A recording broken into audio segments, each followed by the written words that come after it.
Case കൊടുത്തേരെ. എന്ത് സാംസ്കൃതിക് university, Adi Shankara സംസ്കൃത സർവകലാശാല എന്നെഴുതിക്കൂടെ ഇവർക്ക്? അത് ഇംഗ്ലീഷ് ലെറ്ററിൽ എഴുതിക്കൂടെ സംസ്കൃത സർവകലാശാല എന്ന്? എന്ത് യൂണിവേഴ്സിറ്റി? യൂണിയൻ കൊണ്ട് വസ്റ്റായി, അശ്രീകരമായി. അവിടെ യൂണിയൻ കൊണ്ട് വസ്റ്റായപ്പോ യൂണിവേഴ്സിറ്റി തന്നെയായി. അവിടെ IAS-കാരന്റെ താൻപോരികയ്ക്ക് മുമ്പിൽ ആ ഒരു വലിയ സർവകലാശാല തലകുത്തി വീഴുന്ന കാഴ്ച നമ്മൾ കണ്ടു. അങ്ങനെ ജർമ്മനിയിൽ ഞാൻ പ്രസംഗിക്കുന്ന സമയത്ത് ഞാൻ ഉച്ചൈസ്തരം അഭിമാന വിജൃംഭിതനായി ഞാൻ പ്രസംഗിച്ചു. നിങ്ങൾ ദശവാർഷികം ആഘോഷിക്കുന്ന ഈ യൂണിവേഴ്സിറ്റി അടിസ്ഥാനമാക്കിയ സംസ്കൃത ഭാഷ എന്റെ രാജ്യത്തുണ്ടായതാണ്. എന്റെ ഭാരതത്തിന്റെ ഭാഷയാണ് സംസ്കൃതം. ആ ഭാഷയിലാണ് ലോകത്തിൽ ആദ്യത്തെ കാവ്യം പിറന്നത്. മാനിഷാദ പ്രതിഷ്ഠാന്തം അഗമശ്വതീ സമ ദേവതീം ഏകമവതീം കാമമോഹിതം എന്ന് പറഞ്ഞത് എന്റെ രാജ്യത്തിലാണ്.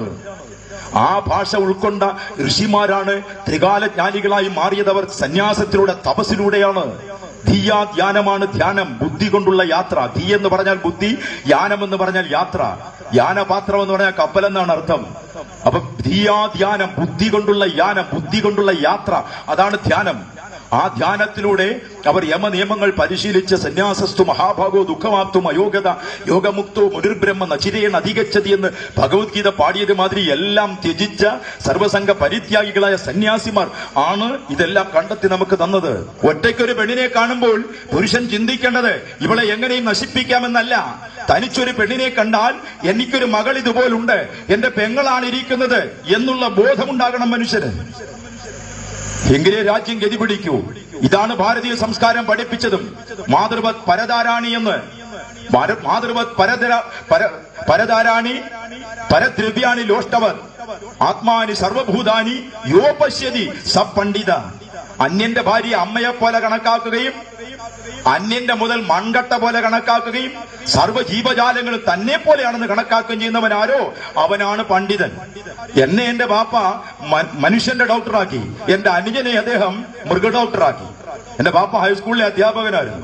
ഒരുപാട് ഉയർന്നു ചിന്തിക്കുന്ന മനുഷ്യന് ഫോർവേഡാണ്. അതുകൊണ്ടാണ് എന്നെ പ്രമാണവും പുരാണവും ഒക്കെ പഠിക്കാൻ വിട്ടത് അദ്ദേഹമാണ്. ഒന്നിനും ഒരു ബൗണ്ടറി നിശ്ചയിച്ച് തന്നിട്ടില്ല. അദ്ദേഹത്തിന്റെ മഹാമനസ്കതയാണ്. അമ്പലത്തിലും പള്ളിയിലും ക്രിസ്ത്യൻ പള്ളിയിലും പള്ളിക്കൂടത്തിലും എല്ലാം പൊക്കോളാൻ പറഞ്ഞു. മനുഷ്യനായാൽ മാത്രം മതിയെന്ന് എന്റെ ബാപ്പ എന്നെ പഠിപ്പിച്ചു. അപ്പൊ എന്റെ അനുജനെ മൃഗ ഡോക്ടറാക്കി. അമ്മനെ വെറ്റിനറിക്ക് അഡ്മിഷൻ കിട്ടിയപ്പോ എന്റെ ബാപ്പ എന്നോട് ചോദിച്ചു, നിന്നെ ഞാൻ മനുഷ്യന്റെ ഡോക്ടറാക്കി, ഇവനെ ഞാൻ മൃഗ ഡോക്ടറാക്കി. എന്തിനാന്നറിയാവോ? ഞാൻ പറഞ്ഞു എനിക്കറിയത്തില്ല, പെട്ടെന്ന് ജോലി കിട്ടാനാന്ന് ചോദിച്ചു. അല്ല, ഇനിയുള്ള കാലഘട്ടത്തിൽ, വരാൻ പോകുന്ന കാലഘട്ടത്തില് ചില മനുഷ്യരുണ്ട്, അവരെ നീ ചികിത്സിച്ച സോക്കേട് മാറൂല, അവരെ ഇവന്റെ അടുത്തേക്ക് അയക്കണം. പുള്ളിക്കാരൻ പറഞ്ഞിട്ട് പുള്ളിക്കാരൻ മരിച്ചിട്ട് 15 കൊല്ലമായി. പറഞ്ഞത് കൃത്യമല്ലേ? മൃഗങ്ങളെക്കാൾ അതപ്പതിച്ച മനുഷ്യരാ എന്നുള്ളത്. ചില മനുഷ്യരെ അവന്റെ അടുത്തേക്ക് തന്നെ അയക്കേണ്ടി വരും. അല്ല, ആ പൂന്താനത്തിന്റെ കാര്യം പറഞ്ഞപ്പം വേറൊരു കാര്യം ഓർമ്മ വന്നു.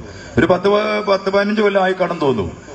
അന്നത്തെ ഗുരുവായൂർ ദേവസ്വത്തിന്റെ പ്രസിഡന്റ് ഈ പൂന്താനം ഇല്ലത്തിന്റെ വസ്തു കൈക്കലാക്കാൻ വേണ്ടി ഒരു കേസ് കൊടുത്തു. കേസ് കൊടുത്തപ്പോൾ അയാൾ കോടതിയിൽ കൊടുത്ത അഫിഡവിറ്റ് എന്താണെന്നറിയാമോ? പൂന്താനം എന്നൊരു കവി ജീവിച്ചിരുന്നിട്ടില്ല, തരക്കേടില്ല. ഇതാണ് ശങ്കരാചാര്യർ പറഞ്ഞു തന്നത്. ജഡിലോ മുഞ്ചി ലുഞ്ചിതകേശം കാഷായാംബര ബഹുകൃതവേഷം പശ്യന്നഭിനജ പശ്യതി മൂഢോ ഉദരനിമിത്തം ബഹുകൃതവേഷം. വയറ് നിറയ്ക്കാൻ വേണ്ടി പല വേഷവും കിട്ടും. ഇയാള് പ്രസിഡന്റ് ആയിരുന്നത് അതിനുവേണ്ടിയാ. അപഹരിച്ചെടുക്കാൻ കൊടുത്തിരിക്കുന്ന പൂന്താനം ജനിച്ചിട്ടില്ല എന്ന് പ്രസംഗിച്ചതല്ല, കോടതിയിൽ അഫിഡവിറ്റ് കൊടുത്തു, സത്യവാങ്മൂലം കൊടുത്തു. ഈ വർഗീസ് പുണ്യാളൻ ജീവിച്ചിരുന്നിട്ടില്ല എന്നൊരുത്തം പ്രസംഗിച്ചാൽ അവൻ പിറ്റേന്ന് വീട്ടിൽ കയറുമോ? അവൻ വീട്ടിലെത്തുവോ? നടു റോഡി വെച്ച് അവനെ തല്ലി ശരിപ്പെടുത്തില്ല.